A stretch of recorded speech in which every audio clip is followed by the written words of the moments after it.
ఎఫెసీ పత్రిక 5వ అధ్యాయం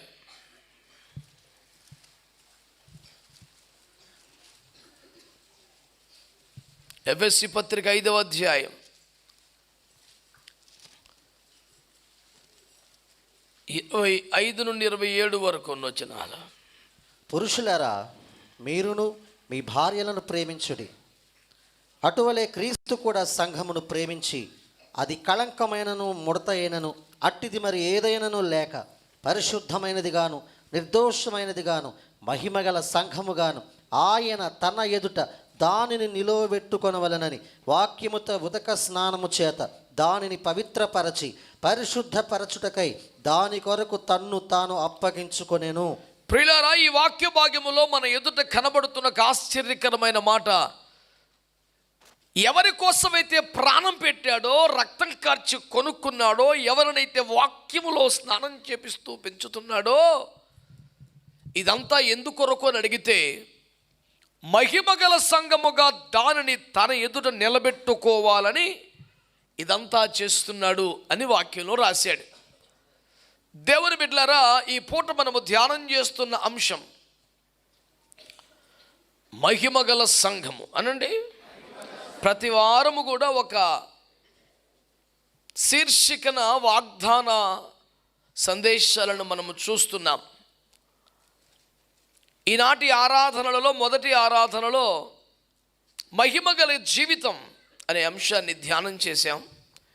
ఈ రెండవ సందేశంలో మహిమగల సంఘం అనే అంశాన్ని ధ్యానిస్తున్నాం. మూడవ ఆరాధనలో మహిమగల సేవ, నాలుగవ ఆరాధనలో మహిమగల సువార్త. ఈ 4 అంశాలని కనుక మీరు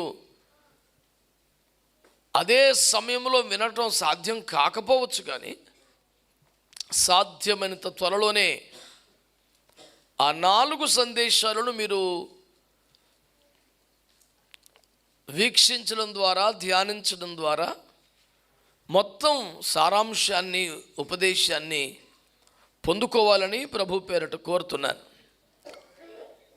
ఇక్కడ మనము చదువుతున్న వచనములో సంఘము ఏ సంఘం అన్నారండి? మహిమగల సంఘం. సంఘము మహిమగల సంఘముగా ఉండాలి. ఎవడో వాగుతున్నాడు చూడు అక్కడ. రే,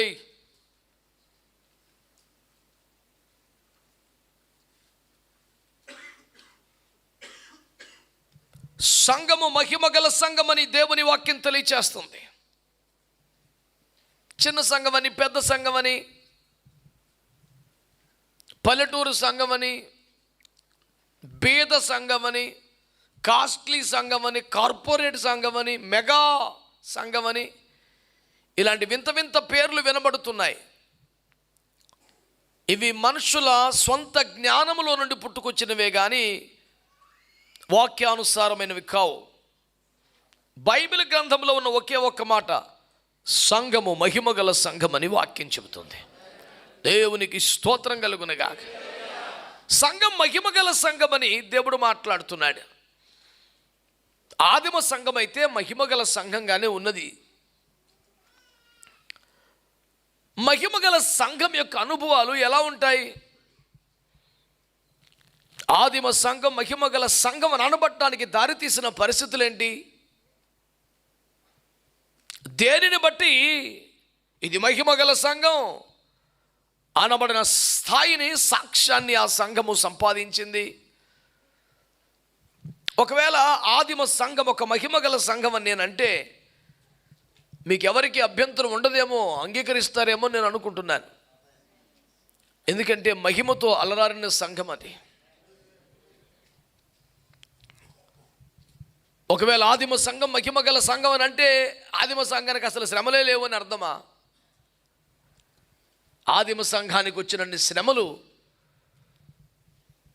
ఈ ప్రపంచంలో ఏ దేశ క్రైస్తవ్యానికి కూడా అంతగా రాలేదనేది అందరూ ఎరిగిన సత్యమే. మహిమ కలిగిన సంఘం అంటే శ్రమ లేని, కష్టం లేని, సుఖానుభవాల్లో ఉన్న సంఘం అని అర్థం కాదు కదా.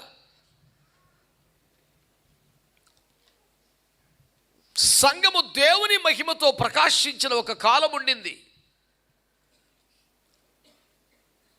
రకరకాల కారణాలతో మహిమను కోల్పోయి, తైలము తరిగిపోయి, దీపము కొడిగట్టి మినుకుమంటున్న దీనస్థితులకి దిగజారింది. తిరిగి సంగమ మొదటి మహిమకు లేపబడాలని పరిశుద్ధాత్మ దేవుడు ఈ కడవరి కాల సంఘంపై అల్లాడుచున్నాడు, ప్రయాసపడుచున్నాడు. ఆది కాండము ప్రారంభములో పతనమైన సృష్టి కోసం దేవుని ఆత్మ ఎలాగో అల్లాడిందో, నేటికి నీ పరిశుద్ధాత్మ తన మహిమను, వెలుగును, ప్రభను కోల్పోయిన సంఘం మీద అల్లాడుతున్నాడని, తిరిగి మహిమ గల సంఘముగా దాన్ని ప్రతిష్ఠ చేయడానికి ఆయన ఎంతగానో సంఘము మీద ప్రయాసపడుతున్నాడని నేనైతే గట్టిగా విశ్వసిస్తున్నాను. నా బ్రతుకును నేను చూసుకుంటే, నా సంఘాన్ని నేను చూసుకుంటే, నా వ్యక్తిగత జీవితాన్ని నేను చూసుకుంటే, నేను ఒక మహిమ గల సంఘం అవుతాను అనే ధైర్యం నాకు కలగటం లేదు. కానీ నా మీద ప్రయాసపడుతున్న, అల్లాడుతున్న దేవుని ఆత్మ ప్రయాసను చూసినప్పుడు తప్పకుండా ప్రభు ఆ కార్యం చేయగలరు అనే నమ్మకం కలుగుతోంది. మన స్వనీతిని బట్టి అప్పటికి మనం నీతిమంతులం కాదు కదా. మనము దేవుని నీతి అగునట్లుగా పాపం ఎరుగని ఆయన మన నిమిత్తము పాపమాయను అని కొరింథీ పత్రికలో పౌలు గారు రాశారు. ఆయన పాపం అయిపోయినందుకు మనము దేవుని నీతి అవుతున్నాం తప్ప మనం నీతిమంతులమని కాదు. రక్షణలోకి రావడానికైనా, మహిమగల సంఘంగా ఎదగడానికైనా మన వంతు ఏదో పేరుకు 5%, 10% ఉంటే సింహభాగం అంతా ప్రభు చేస్తున్నదే కదా. ఈనాడు క్రైస్తవ్యం పట్ల ప్రపంచమంతా పరుగులెత్తి రావడానికి ఉన్న కారణాలు అది కూడా ఒకటి. ఇంకే మత విశ్వాసములోనైనా వారెంతో అన్వేషణను, ప్రయాసను కలిగి ఉంటున్నారు. కానీ ఒక క్రైస్తవ్యంలోనే చేయవలసిందంతా ప్రభు శిలువలో చేసి ముగించారు. దాన్ని నమ్మితేనే దాని ఫలితం అంతా మానవ జాతికి అనుగ్రహిస్తున్నారు ఆయన. కనుక దేవుని కోపమును చల్లార్చినా, ప్రాయశ్చిత్తము చేసినా, శత్రు బలమును అణిచివేసినా, వాడిని నిరాయుధునిగా మార్చినా, ఏం చేసినా అన్నీ ఆయనే. ఆయన చేసిందల్లా నమ్మి ఆయన శరణు వేడి బ్రతుకుతున్నందునే అవన్నీ మనకు ఆపాదించబడుతున్నాయి. ఈ పరంపరలో ఒరిజినల్గా ఉన్న మహిమను, ఆ స్థాయిని కోల్పోయిన దేవుని సంఘమును దేవుడు మరలా దర్శించి మహిమగల సంఘముగా పునరుద్ధరిస్తారని నేనైతే గట్టిగా నమ్ముతున్నాను. పైపిచ్చి సంవత్సరం ప్రభు చేసిన వాగ్దానం తప్పనిసరిగా నేను నా పాద స్థలమును మహిమపరుస్తున్న వాగ్దానం. ఆయన పాద స్థలం అంటే ఆయన మందిరం, ఆయన మందిరం అంటే మనమే కనుక తప్పకుండా దేవుడు మహిమనిస్తాడు అని విశ్వసించి ఎదురు చూస్తూ ఉన్నాం.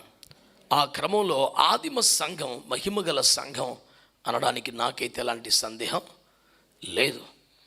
దేవుని బిడ్డలారా, మరి ఆదిమ సంఘం మహిమగల సంఘం అవ్వడానికి దారితీసిన పరిస్థితులు ఏమిటి అని మీరు చూస్తే, అపోస్తలుల కార్యములు 1వ అధ్యాయం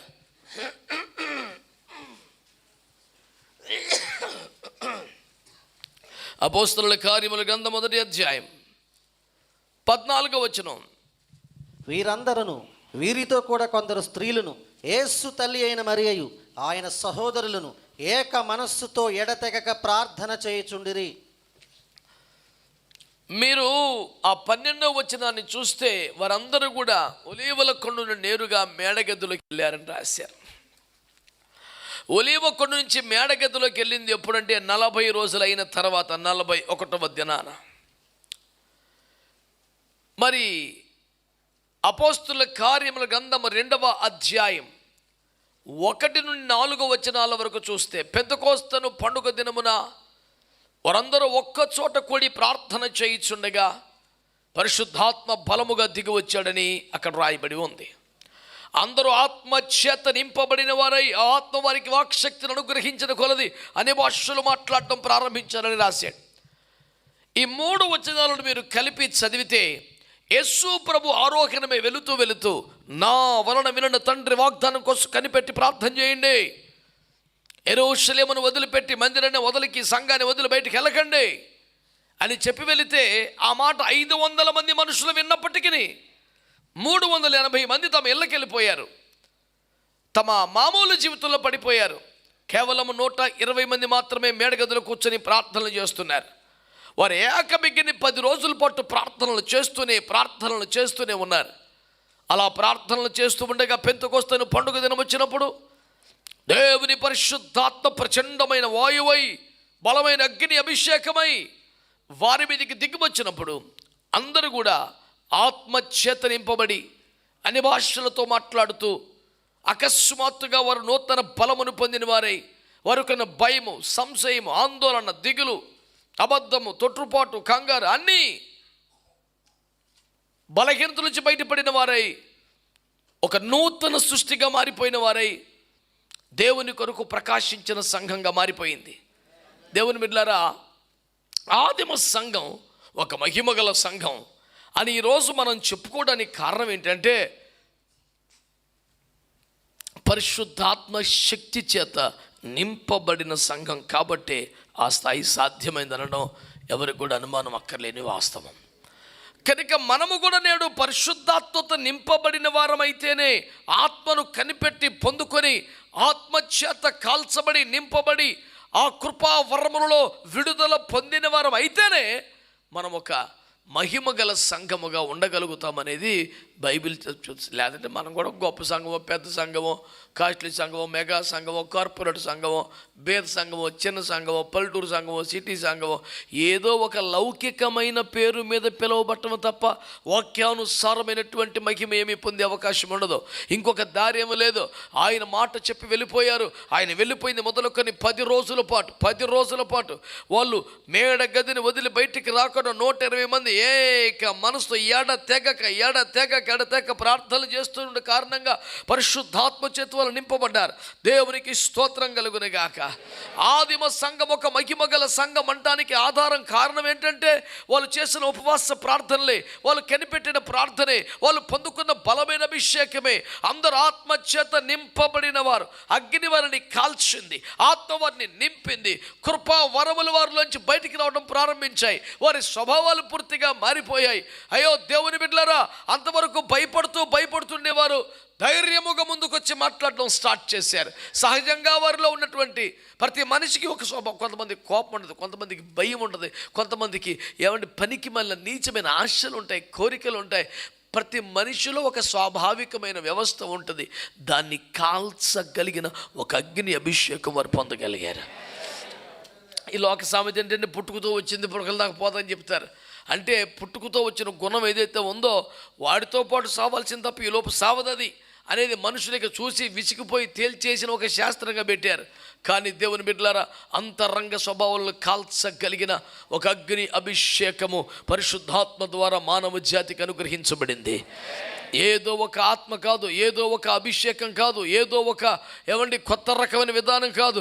అపోస్తుల మీదకి వచ్చిన అదే ఆత్మ ఈ దినమును మనము కూడా పొందినట్లుగా ప్రార్థించే సంఘమైతే, ఉపవసించే సంఘమైతే, మందిరమును వదలని సంఘమైతే, కనిపెట్టుకునే సంఘమైతే, అదే ఆత్మ మన మీద కూడా కోస్తే, అదే అగ్ని మనల్ని కూడా కాల్చితే, అదే ఆత్మతో నింపబడితే మనం కూడా అదే రీతిన మహిమగల సంఘంగా ఉండగలుగుతాం.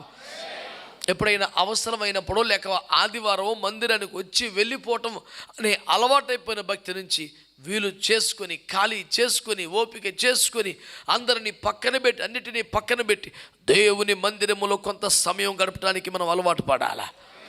ఉపవాస కోడికలలో పాలు పొందాలా. ఏకీభవించి సంఘముతో కలిసి ప్రార్థనలు చేయాలా. ఇలా చేస్తూ ఉన్నప్పుడు దేవుని బిడ్డలారా, ఏమండి సహజ మానవ ప్రవృత్తి స్వాభావికమైన విధానం ఏదైతే ఉంటుందో దేవుని అగ్ని చేత కాల్చబడిపోయి ఒక నవీన స్వభావాన్ని ధరించుకుంటాం, నూతన సృష్టిగా మారిపోతాం, భిన్నమైన వ్యక్తిగా లోకానికి కనబడతాం. ఎక్కడ చూస్తే అక్కడ భయపడిపోయే పేతురు, చిన్న బిడ్డ కూడా ప్రశ్నిస్తే భయపడిపోయిన పేతురు, నేను ఇప్పుడు సాక్షిని, మీరేం చేస్తారు చెప్పండి అన్నట్టుగా మాట్లాడాడు. ఈ దేవుడు నిజమైన దేవుడు, ఆయన్ని మీరు కొట్టారు కానీ దేవుడు ఆయన మృతులోంచి లేపాడు, నేను దానికి సాక్షినంటూ మాట్లాడడం ప్రారంభించాడు. దేవుని బిడ్డలారా, శ్రద్ధగా ఆలకించని పరిశుద్ధాత్మను గురించి కూడా అందరూ ఏమైనా కొత్త రకం మద్యపానం చేశారా అని అడిగితే పేతురే అందరికన్నా ముందు బాధ్యత తీసుకొని జవాబు చెప్పడానికి ముందుకు వచ్చాడు. ఏమండి ఆ యొక్క 38 సంవత్సరాలుగా 40 సంవత్సరాలుగా శృంగారమును దేవాలయుద్ధం ఉన్న ఆ కుంటివాణ్ణి ప్రభు అద్భుతంగా మరి పేతురు యోహానుల ద్వారా బాగు చేసినప్పుడు అందరూ దాన్ని విమర్శిస్తూ ఉంటే చాలా రోషంగా దైవావేశంతో పేతురు గారు మాట్లాడడాన్ని మనము చూస్తూ ఉన్నాం. ప్రియులారా, నేను ఎందుకు ఈ మాటలు చెప్తున్నానంటే ఇది కేవలం అంతరంగ స్వభావాల్ని మార్చివేసిన దేవుని అగ్ని అభిషేకమని నేను జ్ఞాపకం చేస్తున్నాను. నేటి క్రైస్తవ్యంలో నాకైనా నీకైనా ఒక వరం పొందటం, ఒక అద్భుతం పొందటం, ఒక మేలు పొందటం, ఓ కృపలో వాడబడటం, ఇవన్నీ ఎక్కడైనా అందరిలో జరుగుతున్నట్టుగానే కనబడుతున్నాయి. కానీ అరుదుగా కనబడుతున్నది అంతరంగ స్వభావాల్లో మార్పు రావడం, స్వాభావికమైన పరిస్థితులు మార్పు రావడం. కనుక మనకు అదే ఆత్మ కావాలి, అదే అభిషేకం కావాలి అంటే అర్థం ఏంటంటే అంతరంగ స్వభావాలని మార్చగలిగిన అగ్ని అభిషేకం కావాలి అనే కోరిక మనలో స్టార్ట్ అవ్వాలి. ఎందుకంటే దావీదు మహారాజును చూస్తే చిన్నప్పటి నుంచి తల్లి ప్రార్థనలతో పెంచింది. అతను కూడా వాక్య ధ్యానం చేసి అలవాటు ఉన్నవాడు. 3 సార్లు రోజుకి ప్రార్థన చేస్తాడు. 7 సార్లు దేవుణ్ణి ఆరాధన చేస్తాడు. దేవుని యుద్ధములు జరిగించాడు. అప్పగించిన తండ్రి మందును నమ్మకంగా కాపాడాడు. ఇలా చెప్పుకుంటూ పోతే ఎన్నో శ్రేష్ఠ గుణాలు కనబడుతున్నాయి. కానీ అతనిలో స్వాభావికమైన ఒక పాపపు వాంఛ, ఒక శరీర క్రియ కొనసాగుతూనే ఉంది. నేను అంటున్నాను, వాడబడుట ఒక పక్కన జరుగుతూనే ఉంది, కార్యములు ఒక పక్కన జరుగుతూ ఉన్నాయి. కానీ తన లోపట అంతరంగ స్వభావాలు అయితే మార్చబడని ఒక స్థితి తేట కనబడుతుంది. అపోస్తుల కార్యములో దేవుని అగ్ని దిగి వచ్చినప్పుడే అంతరంగ స్వభావాలు కూడా మారాయి అనేది నేను అర్థం చేసుకుని గ్రహిస్తున్న వచనం. గత కొంతకాలంగా IFJలో మరి నాతో పాటుగా ఏకీభించే దైవజనులతో పదే పంచుకునే పాయింట్ అది ఒకటే, ఏంటంటే అవి అందరూ వాడబడుతున్నారు, చక్కగా జరుగుతుంది, కానీ అంతరంగ స్వభావంలో మార్పు రావట్లేదు. అపోస్తుల కాలం కంటే ఎక్కువ బాప్తిస్మాలు ఇస్తున్నాం. అపోస్తుల కాల సంఘం కంటే ఇప్పుడు మా సంఘం పెద్దగా అయింది. అపోస్తుల కంటే ఎక్కువ ప్రాంతాలు పర్యటిస్తున్నాం. ఇలా అపోస్తుల కంటే అని చెప్పదగిన కంపారిజన్స్ అని కూడా నిజమే, అబద్ధం కాదు, కరెక్టే కాదు అనడం లేదు. పేతురు గారు 3,000 మందికి ఇచ్చారు, పోనీ 5,000 మందికి ఇచ్చారు, మీరు 50,000 మందికి ఇచ్చారు, మీరు 1,00,000 మందికి ఇచ్చారు, కాదనడానికి లేదు, కాదనడానికి లేదు. 2-3 సేవకులు 13 అధ్యాయం లేపి పంపించారు సేవకి. మీరు 100,000 మందిని సేవకులను పంపుతున్నారు. భూదిగంతముల వరకు the utmost parts of the world తిరుగుతున్నారు, సేవ చేస్తున్నారు. ఏమి కూడా అబద్ధం అనడానికి కాదనడానికి అవకాశం లేదు. కానీ అంతరంగ స్వభావాలు మారాయి అంటే మాత్రం అవును అని జవాబు చెప్పలేని పరిస్థితి, ఒప్పుకోవాల్సిన సత్యం. నేనంటే ఎందుకు ఈ మాటని ఇంత పనిగట్టుకు చెప్తున్నానంటే 133వ కీర్తన ప్రకారం అహరోను తల మీద పోయబడి గడ్డముల మీదుగా కారి అతని అంగి అంచుల వరకు దిగజారిన పరిమళ తైలం వలె అభిషేకం ఉందన్నాడు కదా. నేను అంటున్నాను, ఆ పాదముల వరకు, అంగి అంచుల వరకు వచ్చిన తైలం ఏంటంటే తల మీద పోయబడి తలమే. తల మీద ఒక తైలం పోయబడి కాళ్ళ మీద మరొక తైలం పోయబడలేదు. అంటే ఆ ప్రారంభ దశలో, ఆ మొదటి స్థితిలో, ఆ ఎర్లీ చర్చిలో ఉన్న వారికి ఏ ఆత్మ పంపబడిందో ఈ చివరి గడియలో ఉన్న మనకు కూడా అదే ఆత్మ పంపబడుతుంది. వేరొక ఆత్మ కాదు కదా, వేరొక అభిషేకం కాదు కదా. నమ్ముతున్నాను, ఆది అపోస్తుల మీదకి వచ్చిన ఆత్మ ఏది అని అడిగితే కేవలం భాషలు మాట్లాడించిన ఆత్మ కాదు, కేవలం ప్రసంగాలు చేయించిన ఆత్మ కాదు. అది దేవుని బిడ్డలారా అంతరంగ స్వభావాలను మార్చిన ఆత్మ. హృదయపూర్వకంగా నేను కోరుకుంటున్నటువంటి ఒక ప్రార్థన, నాతో సన్నిహితంగా ఉన్న IFJ విజ్ఞాపనోద్యమ దైవజనులందరికీ పదే చెప్పి ప్రార్థన చేస్తున్న అంశం, అయ్యా అంతరంగ స్వభావాల్ని కాల్చివేసి నీలాగా మార్చగలిగిన ఒక ఆత్మాభిషేకాన్ని పంపండి. వేరొక ఆత్మ కాదన్నావు కదా, వేరొక అభిషేకం కాదన్నావు కదా, తల మీద పోసిన తైలమే పాదాల వరకు అన్నావు కదా. వాళ్ళు ప్రారంభములో ఉన్నారు నాయన, మేము కడవరి గడియలో ఉన్నాం ప్రభువా. అయితే మాకు వేరొక ఆత్మ లేదు, నువ్వు వేరొక అభిషేకం అని లేదు, అదే ఆత్మను మాట్లాడావు, అదే ఆశతో బ్రతుకుతున్నాం, ప్రార్థన చేస్తున్నాం. మా ప్రయత్నంతో సాధ్యం కాదు, మా సాధనతో సాధ్యం కాదు, మేమేం మోటివేషన్ క్లాసులకు వెళ్తే మాకు జరిగేది కాదు, మేము ఎందులోనూ కూర్చుండి అయ్యే పని కాదు. ఇది ప్రభువా నీ దగ్గరే కూర్చుంటాం, మందిరంలోనే కూర్చుంటాం, సంఘంలోనే కూర్చుంటాం అయ్యా, ఉపవాసాల్లోనే కూర్చుంటాం అయ్యా, మేము అన్నపానములు మానగలం, నీ పాదాల దగ్గర ఉండగలం. మాకున్న ఒకే ఒక్క గురి, అదే ఆత్మ మాకు ఇవ్వండి. ఏంటి ఆత్మది? బాగా మాట్లాడే ఆత్మ కాదు, చెప్పండి, బాగా వాడబట్టడానికే ప్రోత్సాహం ఇచ్చే ఆత్మ కాదు, అంతరంగ స్వభావాల్ని మార్చివేసే ఆత్మ. ఇదే మాట పట్టుకొని మీరు ప్రార్థన చేయండి. మనందరం ఒకే అంశం కొరకు ప్రార్థన చేస్తున్నప్పుడు గొప్ప కార్యాలు మనం ఆశపడతాం. దేవునికి స్తోత్రం చెప్పండి గట్టిగా. మహిమగల సంఘం అనడానికి ఆధారం ఏమిటంటే, కారణం ఏమిటంటే, మహిమగల సంఘంగా ఎదగటానికి మూలం ఏమిటంటే, అంతరంగ స్వభావాలను కాల్చి మార్చగలిగిన ఒక పరిశుద్ధాత్మ బలమైన అగ్ని అభిషేకాన్ని ఆదిమ సంఘం కలిగి ఉంది. ఈ కృపలోకి రాగలిగితే నీవైనా నేనైనా మహిమగల సంఘంగా ఉంటామనే సంగతిని మీకు జ్ఞాపకం చేస్తున్నాను. రెండో మాట మనం జ్ఞాపకం చేసుకుందాం. 9వ అధ్యాయం అపోస్తలుల కార్యముల గ్రంథము 9వ అధ్యాయం 31వ వచనం.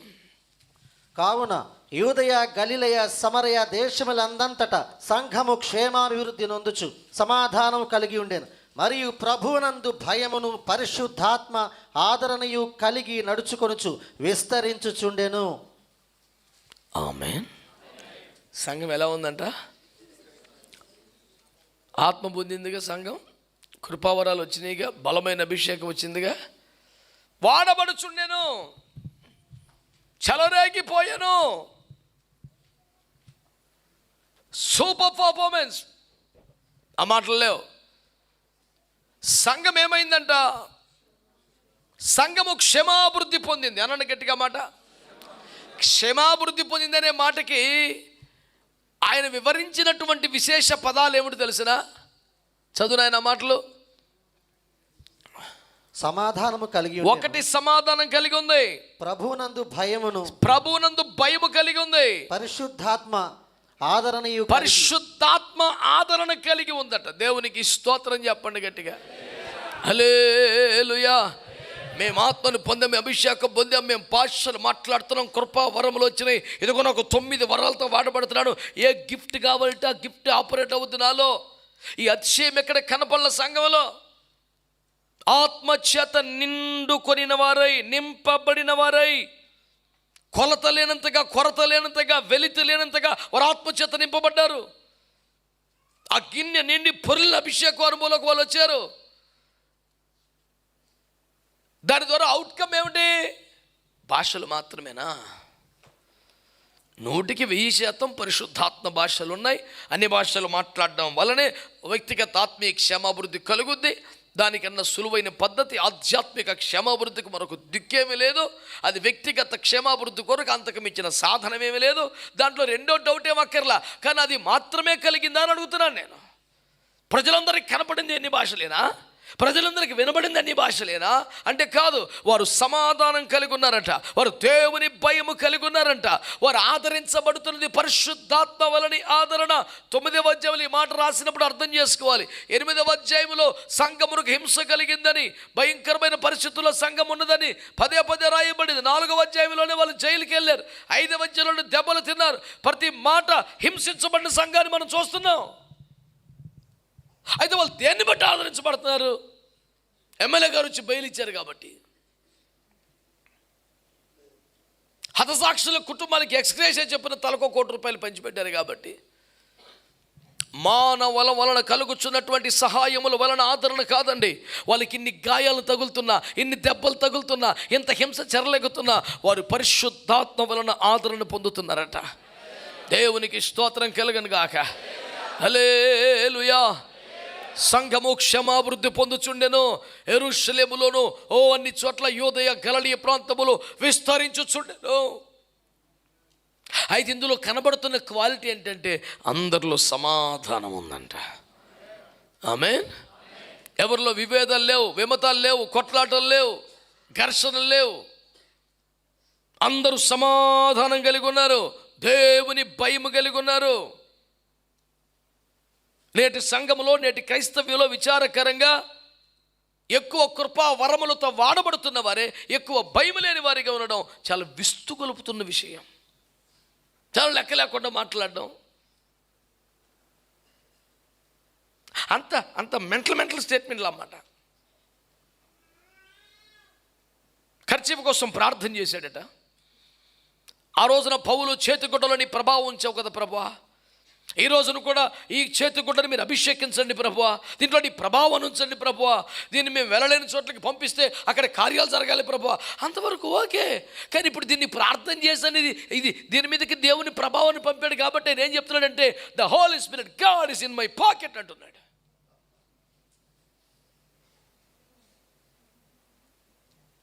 ఎంత పొగరు పట్టిన స్టేట్మెంట్లు అయ్యి. వాక్యం అంటే అక్షరాలు కాదు, వాక్యం అంటే పుస్తకాలు కాదు, వాక్యం అంటే దేవుడు.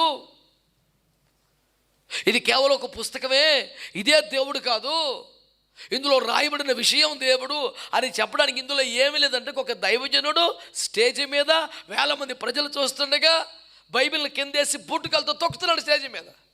It's just a book. ఏ కొవ్వెక్కిన పనులు కాదా వాడికి?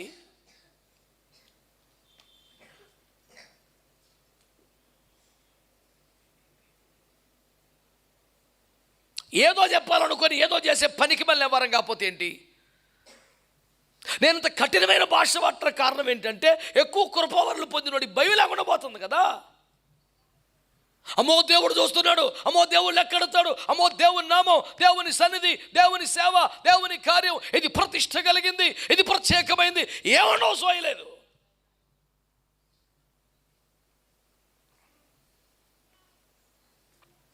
ఆదిమ సంఘము దేవుని భయం కలిగిన సంఘం అండి. అంతర్లో సమాధానం ఉండింది, కడుపులో దేవుని భయం ఉండింది.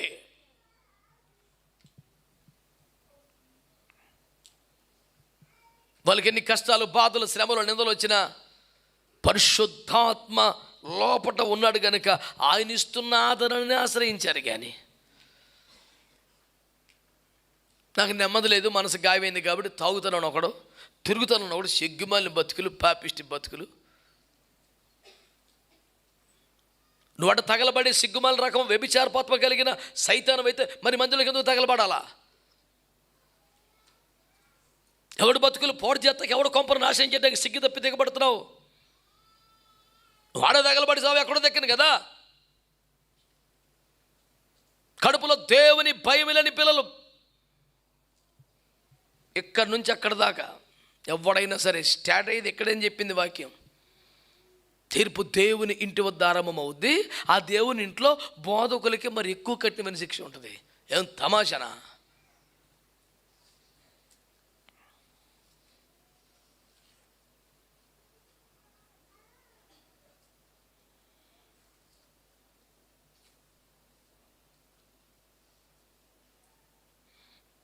ఆదిమ సంఘం మహిమగల సంఘం అనే సాక్ష్యాన్ని పొందడానికి కారణం ఏమిటంటే అది పరిశుద్ధాత్మ చేత నింపబడిన సంఘం అనేది మొదటి మాట అయితే, రెండవది సమాధానం అందరితో కలిగి, కడుపులో దేవుని భయమును కలిగి, తమ కష్టంలో ఆదరణ కొరకు టీవీలను, సినిమాలని, నానా దరిద్రాన్ని, వ్యసనాలని, మద్యపానాన్ని, వ్యభిచారాన్ని ఆశ్రయించినటువంటి నీచత్వము లేకుండా పరిశుద్ధాత్మ వలనే ఆదరింపబడుతూ బతికింది సంఘం. సమాజం ఎంత నీచంగా తయారైపోయిందంటే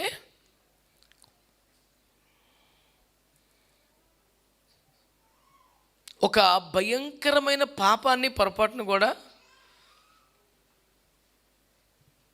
మరి అలా చేస్తే ఇంకంతే కదండి.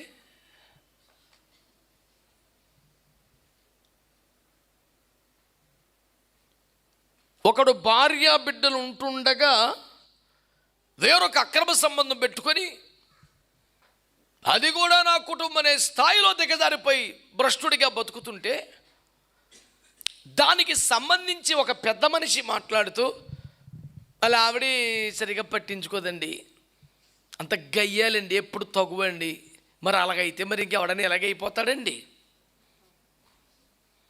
అంటే, ఈడు దరిద్ర పలుకు నిజమై ఈడు భార్య కూడా గయ్యాలది అయిపోయింది అనుకో, ఈడు సేమ్ సెటప్ మొదలెడతాడు కదా. అర్థం ఆడు చెప్పిన మొక్కే కదా, అలాగైతే ఎవడైనా ఇలాగే అవుతాడని. ఆడెంత బలహీనమైనటువంటి నీచమైన మనసు కలిగినోడు ఆలోచించావా? ఏమనాలి? అదొక శ్రమ, అదొక కష్టం, అదొక భయంకరమైన పాపం. అలా జరిగితే మాత్రం అలా చేస్తారా? తప్పదే. దేవునికి అప్పగించుకోవాలి, శ్రమను సహించాలి. ఎన్నాళ్ళు బతుకుతాం, దేవుడి దగ్గరికి వెళ్ళిపోతాం అని మాట. మరి అలా చేస్తే ఇంకింతే కదండి.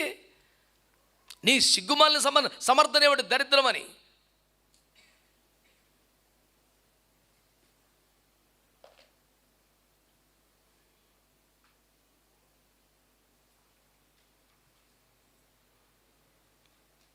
గతించిన వారాలలో శ్రేష్టమైన ప్రతిష్టలను 7 మీ మీదుట నేను ఏర్పాటు చేసి బయలుపరిచినప్పుడు, దేవుని వాక్యం ద్వారా పరలోక రాజ్యము నిమిత్తమే నపుంసకులైపోయిన వారి శ్రేష్టమైన సమర్పణ గురించి కొనియాడుతూ, ప్రశంసిస్తూ, ఘనపరుస్తూ, తల్లి గర్భమును అలాగే పుట్టిన వారికి కూడా అదే వాగ్దానములు, హక్కులు అన్నీ దఖలుపడతాయి పరలోక రాజ్య స్థానంతో సహా. వారిపై ఎలాంటి వివక్ష లేదు, తక్కువ చేసి చూసే అవకాశం లేదని మాట్లాడుతూ, తమ వ్యక్తిగత ఆశలను బట్టి ఇష్టానుసారంగా మారిపోయే వాళ్ళు అది దేవుని చిత్తము కాదని తీవ్రంగా ఖండించడానికి జ్ఞాపకం చేసుకోండి.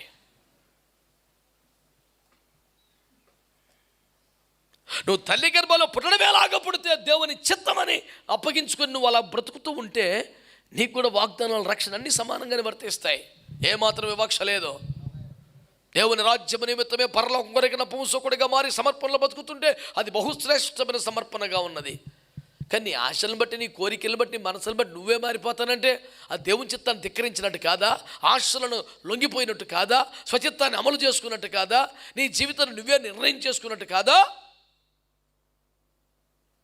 దానికి మళ్ళీ సమర్థన, దానికి ఒక ప్రసంగం.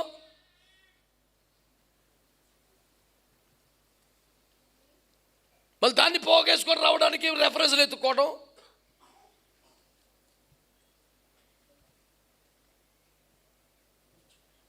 కడుపులో దేవుని భయం లేక ఈ దరిద్రం అంతా. ఏదో ఒకటి ఎవరికి ఇష్టొచ్చింది వాడు చేసేసుకోవటం, దానికి వాక్యం ఎత్తుక్కోవటం. ఎక్కడ దొరుకుద్దా అనుకూలం. కానీ దాని పూర్వపరాలు ముందు వెనకాల ఏమక్కర్లా, అక్షరం ఎత్తుక్కుంటాడు. నీవు చేయనిదంతయు సఫలమగను. దానికి సంవత్సరం వాగ్దానం అంటాడు. ఎవడికి రాది? దుష్టుల ఆలోచన, పాపుల మార్గమును కూర్చునక, అపహాసుల చోటును కూర్చుండక, పాపుల మార్గంలో యెహోవా ధర్మశాస్త్రం ఆనంద దివారాత్రములు ధ్యానించే వాడికి అది. పొద్దుగూకల దేవుని వాక్యంలోనే ఆనందించాలంట వాడికి అది. నేను బైబిల్ ఎప్పుడు చెప్పేది అదే. వాగ్దానం అతడు చేయనిదంతయు సఫలమో. దాని పక్కన షరతులు 90 రాశాడు పైన. ఈ లోకపు వ్యాపార పద్ధతిలో వాగ్దానం ఇంత హైలైట్ చేసి షరతులు లాస్ట్ ఇంత అక్షరాలతో రాసే రకం కదా బైబిల్లో. ముందు షరతులే 90 రాసి, ఇక్కడ నుంచోక, ఇక్కడ కూర్చోక, ఇక్కడ మాట్లాడక, ఇవన్నీ చేస్తే లాస్ట్లో వాగ్దానం. షరతులే పెద్ద చేసి చెప్పాడు బైబిల్లో. మరి బాబు ఇవన్నీ అచ్చుకుంటే ఇది ఆదిమ సంఘం, మహిమగల సంఘం అనే సాక్ష్యానికి రావడానికి కారణం ఏంటంటే అది దేవుని భయము కలిగిన సంఘం, అందరితో సమాధానంగా ఉన్న సంఘం. కష్టాలు, దుఃఖాలు, శ్రమలు, బాధలు వస్తే ఓదార్పు కోసం లోకమును, లోక పద్ధతులను ఆశ్రయించకుండా పరిశుద్ధాత్మ వలన ఆదరణ వలన మాత్రమే వాళ్ళు ముందుకెళ్ళే సంఘం. అది ఆదరణ కోసం చిన్నపిల్లలు లేదు బాధలో కోప మొహం అలిగిపెట్టి మొహం అంత కష్టంగా పెట్టి ఆడికి అసలు ముఖం చూడలేం మనం. అంత భయంకరమైన ముఖం ఒక చాక్లెట్ తెలిగిపోతుంది. చిన్నపిల్లలు ఆడికి ఏంటి పెద్ద, ఆడికి ఇష్టమైనది ఇచ్చేస్తే. కొంతమందికి ఏదో చెప్తున్నాడు వాడు, ఆడి చేతిలో పొల మొక్క లాగేసుకుని ఉంటాడు, మొహం పడిపోయింది.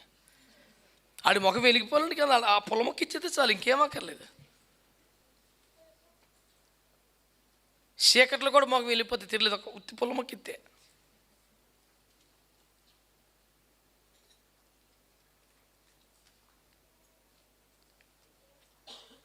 ఎవరికి దేని మీద మనసు ఉంటే, దేని మీద ఇష్టం ఉంటే అది ఇచ్చేస్తే అయిపోయింది కథ.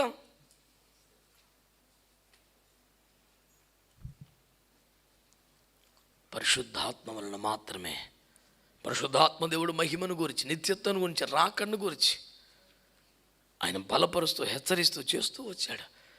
సర్లే, ఎంతకాలం మనం వెళ్ళిపోతాం, మనకు ఆయన ఇస్తాడు.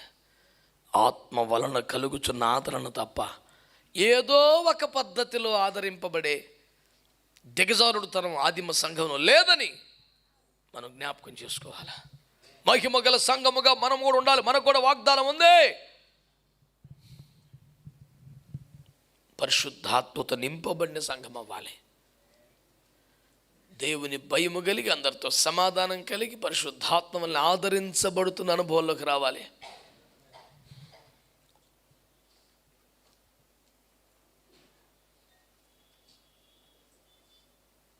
పరిశుద్ధాత్మ వలన ఆదరణ అంటే చెప్తున్నాను. మొన్న ఒక పాస్టర్ గారు ఒక 2-3 సంవత్సరాలు అవుతుంది,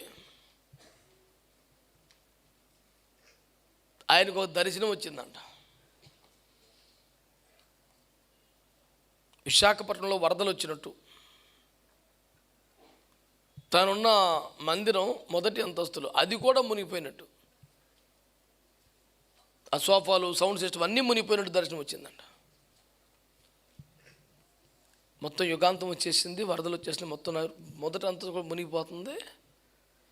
మీకు ఏదో చర్చికి వెళ్ళిపోండి, నేనైతే వెళ్ళిపోతున్నానని చెప్పి సౌండ్ సిస్టమ్ తీసేసుకొని, సోఫాలు తీసేసుకొని, అన్నీ తీసుకొని, లారీ తెచ్చుకొని, సామాన్లు ఎత్తుకెళ్ళి వేరే రాష్ట్రం వెళ్ళిపోయాడు, పొరుగు రాష్ట్రం.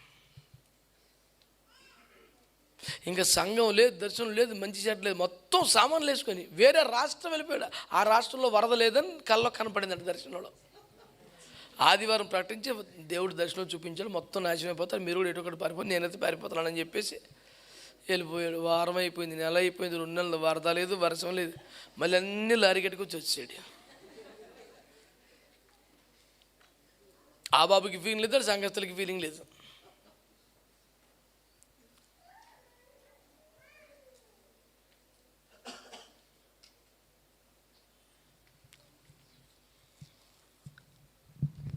ఇంతకీ ఎట్టకారం ఏంటంటే, వర్షం వచ్చింది, వరద వచ్చింది, 2 మొదటి అంతస్తు ముగిపోయింది అని చూపించిన దేవుడు ఆ వరదలో ఇటు ఏడు చేయాలో చూపించలేదు.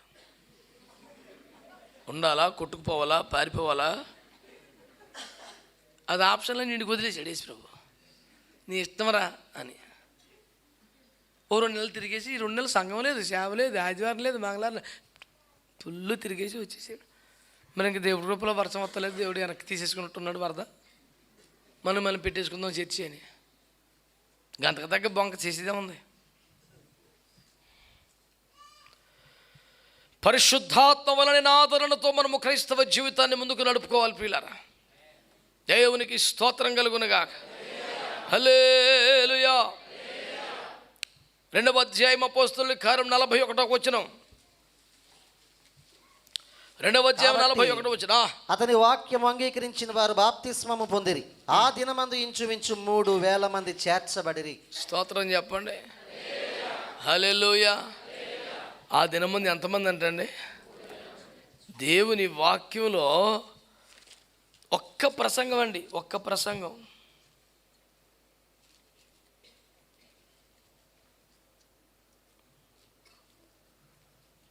హల్లెలూయా.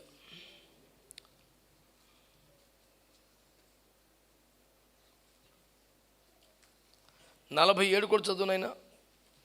ఆనందముతోను నిష్కపటమైన హృదయముతోను ఆహారము పుచ్చుకొనుచుండిరి, మరియు ప్రభు రక్షణ పొందుచున్న వారిని అనుదినము వారితో చేర్చుచుండిరి. ఆదిమ సంఘం యొక్క మహిమగల సంఘం అని చెప్పడానికి ఉన్న మరొక అద్భుతమైన కారణం ఏంటంటే, ఈరోజు ఎవరూ రక్షించబడలేదని రోజు లేదంట.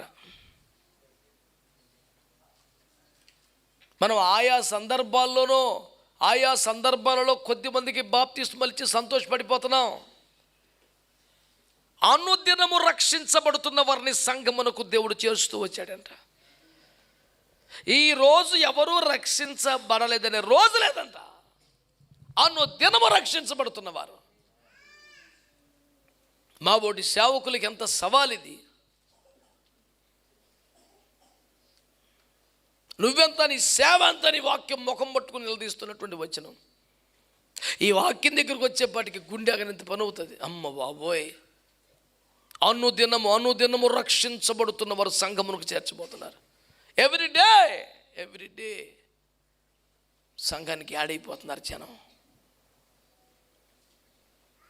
అది నగరీకరణలో భాగంగా మైగ్రేటెడ్ పీపుల్ అంతా వచ్చి పడిపోతున్నటువంటి సంఘం కాదు కదా. అనుదినము రక్షించబడుతున్నవారు. ఆల్రెడీ ఎక్కడో రక్షించబడిన వాళ్ళు సిటీకి వచ్చేసి మన చర్చికి వచ్చేస్తుంటే పులకించిపోతుంటారు పేనం. వీరి సేవ ద్వారా, వీరి సాక్ష్యం ద్వారా, వీరి ప్రయాస ద్వారా, వీరి ద్వారా చేస్తున్న కార్యాల ద్వారా, పరిశుద్ధాత్మ శక్తి కుమ్మరింపు ద్వారా అనేకులు మార్పు నొంది రక్షించబడుతున్నవారు ప్రతిరోజు సంఘానికి యాడ్ అవుతున్నారు. మహిమగల సంఘం అంటే ఆత్మతో నింపబడ్డ సంఘం. మహిమగల సంఘం అంటే దేవుని భయము కలిగి, సమాధానము కలిగి, పరిశుద్ధాత్మ వలన కలుగుతున్న ఆదరణతో విస్తరిస్తున్న సంఘం. మహిమగల సంఘం అంటే ప్రతిరోజు రక్షణ, బాప్తిస్మ కార్యాలు జరుగుతున్న సంఘం. అది మన గురి, అది మన ప్రయాస. అంతగా కష్టపడాలి, అంతగా ప్రార్థన చేయాలి, అంతగా సువార్త చేయాలి. దేవునికి స్తోత్రం కలుగునగాక. ఆమేన్. హల్లెలూయా, హల్లెలూయా. దేవుని బిడ్డలారా, మరొక మాట జ్ఞాపకం చేస్తాను చూడండి. 4వ నమ్మబాకండి, ఇందులో చేరబాకండి అని చెబుదామా అంటే వీరి చేత ప్రసిద్ధమైన సూచక్రియ జరిగింది. ఎక్కడికి వెళ్ళి కళ్ళు కనపడతలేదు నీకు. చూడు, కుంటూరు 40 సంవత్సరాలు రోజు చూసి వాళ్ళు తెచ్చి పెట్టండి. వాడు అద్భుతంగా స్వస్థపడిపోయాడు, నడిచేస్తున్నాడు అని ప్రజలు తిరుగుబడుతుంటే, బాబోయ్ ఎలాగరా వీళ్ళని కంట్రోల్ చేయటం, ఏదో రంగం మాయ చేద్దామంతా మోసం అని చెప్దామంటే వీళ్ళ చేత ప్రసిద్ధమైన సూచక్రియలు జరిగాయి.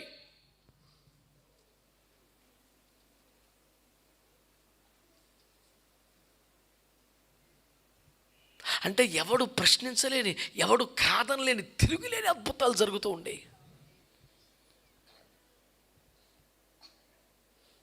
అద్భుతాలకు మనకు వ్యతిరేకం అన్నట్టుగా చాలామంది మాట్లాడుతున్నారు.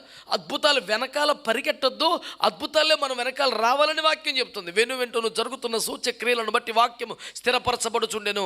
వాక్యం ఎదురు వెళ్తూ ఉండాలి, వెనకాల అద్భుతాలు రావాలి. ఇది వాక్య క్రమం. అంటే ఆడ అద్భుతాలు నమ్మడో, ఆడ స్వస్థతలు నమ్మడో, నోరేసుకు పడిపోతుంది తప్ప మనస్సాక్షి లేకుండా. చెప్పేది ఏంటి? అద్భుతాలు మన వెనకాల రావాలి, అద్భుతాలు వెనకాల మనం పరిగెత్తకూడదు. వాక్యం ఎదరలాలి, వెనకాల అద్భుతం రావాలి. నేడు మిమ్మల్ని మీరు పరిశుద్ధపరచుకోండి, రేపు యెహోవా అద్భుతం చేస్తాడు. పరిశుద్ధత ముందు, వాక్యం ముందు, అద్భుతాలు వెనకాల. ఇది బోధ. ఆ అద్భుతాలే లేవన్నట్టుగా మా బోటు బతుకులు దేవుని సేవలు ఉండే అద్భుతం కాకపోతే అద్భుతం లేదని ఎవడు అన్నాడు? మా వారికి ఇదే అద్భుతం. ఏ యోగ్యత లేకపోయినా, ఏ అర్హత లేకపోయినా, ఏ ప్రత్యేకత లేకపోయినా, ఏ ప్రఖ్యాతిగాంచిన వరము లేకపోయినా దేవుని సేవలో నిలబడగలుగుతున్నామంటే, దేవుని ప్రేమను ప్రకటించగలుగుతున్నామంటే, ఆత్మరక్షణలో ప్రయాసపడగలుగుతున్నామంటే, సంఘ పరిపూర్ణత కోసం కష్టపడగలుగుతున్నామంటే దేవుని అద్భుతమే. అది అద్భుతం లేకపోవటమే ఉంది.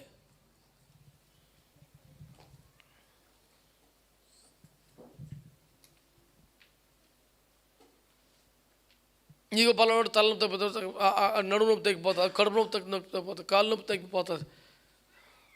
ఇంతే చాలా.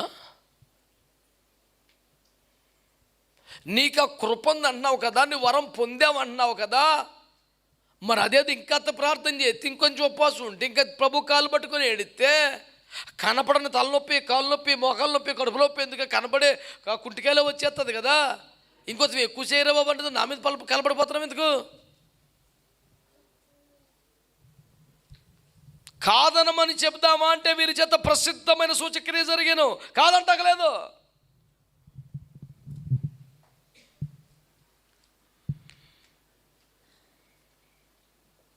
చాలా గొప్ప అద్భుతాలు, చాలా బలమైన ఆశ, ఎవడు కాదనలేని బీభత్సమైన కార్యాలు జరిగిపోయాయి. అపోస్తలుల కార్యాలు అంటే నేను ఎక్కువగా చెప్పే మాట ఒకటి మీకు జ్ఞాపకం చేస్తాను. మంత్రగల పుస్తకాలు తగలడిచారండి.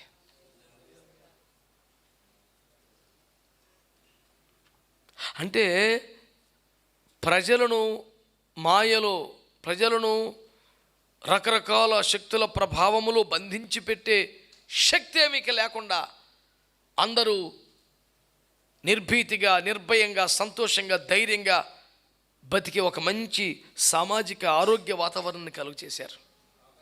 దేవునికి స్తోత్రం కలుగునగా. హల్లెలూయా. కొన్ని ప్రాంతాలు మీరు అడుగు పెడతారు చెప్తారు, మీరు అటు చూడకండి బాబు వాళ్ళు శిలంగా పెట్టేస్తారు, మీరు అటు ఎలకండి బాబు చేతపడి చేసేస్తారు, మీరు అటు ఇంకా చూడకండి బాబు సూత కళతోనే పెట్టేస్తారు చేతపడి. మీకు ఇలాంటి వాతావరణం. యేసుప్రభు లోకాలు అడుగు పెట్టినప్పుడు లోకాసువార్తలు ఏమని రాసి తెలుసా? జీవిత కాలం అంతా నిర్భయముగా నివసించుటకు ఆయన ఈ లోకానికి వచ్చాడంట. టెన్షన్గా దిగులుగా బతికే బతుకు కాదు. జీవిత కాలం అంతా నిర్భయంగా జీవితం చేయడానికి కావలసిన కృపవడానికి యేసుప్రభు ఈ లోకానికి వచ్చాడని వాక్యంలో. దేవునికి స్తోత్రం కలుగును. ప్రసిద్ధమైన అద్భుతాలు జరిగాయి. మహిమగల సంఘం అనటానికి కారణం ఏంటంటే ప్రసిద్ధమైన అద్భుతాలు జరిగి చిన్న చితకే కాదు.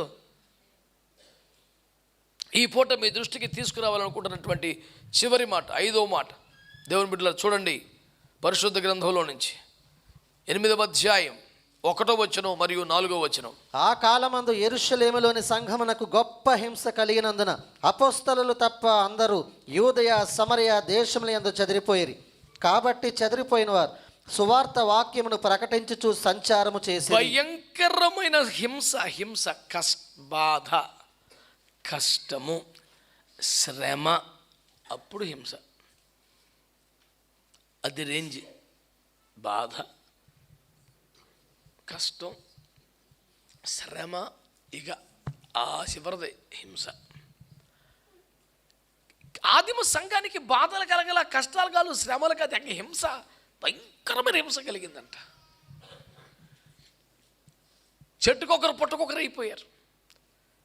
ఆదిమ సంఘము భయంకరముగా హింసించబడిన చెదిరిపోయారట అందరూ. సంఘం చెల్లాచెదరైపోయింది అనుకున్నారు శత్రువులు. కానీ చూస్తే 100 మంది 100 ఊర్లకు వెళ్ళిపోతే 100 ఊర్లో 100 సంఘాలు కట్టారట. చెదిరిపోయింది అని దుష్టుడు అనుకునే లోపు సంఘం చెదరటం కాదు, విస్తరించింది అని అర్థమైంది. నేనేమంటానంటే శ్రమలు కానీ, కష్టాలు కానీ, చట్టాలు కానీ అణిచి వేయలేని సంఘం మహిమగల సంఘం. దేవుని బిడ్డ కొట్టారు, తిట్టారు, నరికారు, చంపారు, కానీ సంఘం ఇంకా విస్తరించింది కానీ నాశనం అయిపోలేదు. మహిమ కలిగిన సంఘం అనండి గట్టిగా అందరూ. ఆదిమ సంఘం మహిమగల సంఘం అనడంలో నాకైతే ఎలాంటి సందేహం లేదు. ఆదిమ సంఘం మహిమగల సంఘం అనే సాక్ష్యం పొందగల కారణం అంతరంగ స్వభావాల్ని మార్చి వేయగలిగిన అగ్ని అభిషేకాన్ని పొందింది ఆదిమ సంఘం. దేవునికి స్తోత్రం కలుగునుగాక. సంఘమంతా దేవుని బిడ్డలారా దేవుని భయముతో, సమాధానముతో, పరిశుద్ధాత్మ వలని ఆదరణతో బతికారు. అలాగే సంఘమంతా అనుదినము రక్షించబడుతున్న వారిని సంఘములో చేర్చబడుతున్న కారణంగా అది మహిమగల సంఘం అన్నది. అలాగే ప్రసిద్ధమైన అద్భుత కార్యములు చేయటం ద్వారా అది మహిమగల సంఘం అనబడింది.